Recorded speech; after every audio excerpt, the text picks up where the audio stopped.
boxing world, what is going on? It is your boy Martin, aka the Boxing Purist. Welcome to the Truth and Absolute channel, where I speak the truth and nothing but the truth, so help me good God Almighty. This is your first time stopping through the channel, do something before we go into anything.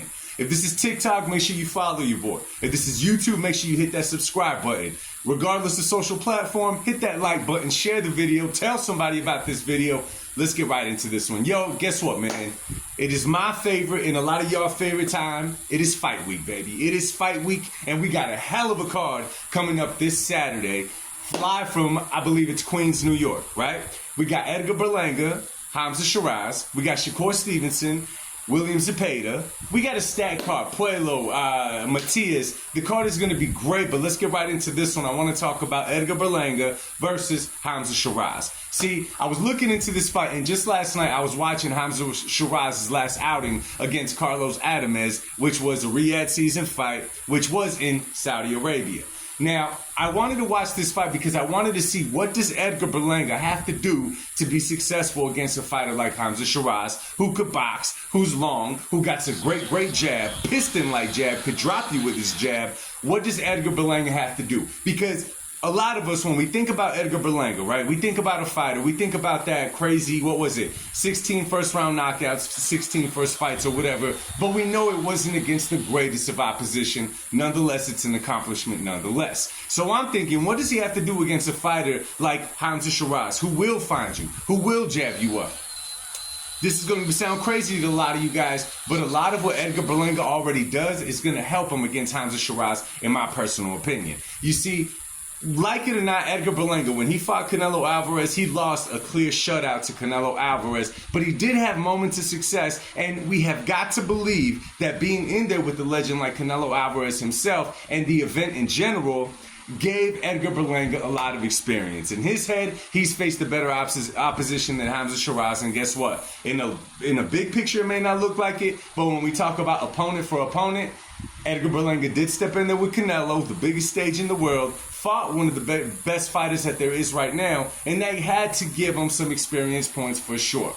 Well, Hamzah Sheeraz has a deadly jab. Everybody knows about this. But there's only one thing that tends to happen with guys that have a jab like that. They need a target that's sitting right there in order for it to be successful. Now, not saying Hamzah Sheeraz cannot open you up. Not saying he can't set traps where he could catch you. But in watching some of his highlights and some of his fights, I see that he needs a stationary target, a distance from his jab, to be his most successful. Now, Edgar Berlanga brings the fight, okay? Edgar Berlanga, I hope that he's not going to be there to try to just outbox Hamzah Sheeraz. In order for him to have success, he has to bring the fight to Hamzah Sheeraz and not let go. I'm talking about he need to disrupt his rhythm so that Hamzah Sheeraz does not find a home for that jab.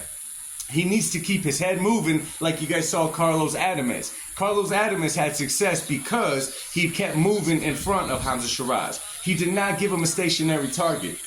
He didn't give him one specific spot that he would be able to hit over and over and time again. He disrupted the man's rhythm and kept throwing shots at his body wherever he can. And that is what kept Hamzah Sheeraz at a place that was uncomfortable for him. He didn't have an opponent at distance where he was going to be able to just jab up and make look silly. He didn't have an opponent running away from him to where he could be the hunter and using his tools against him with that jab that he does possess.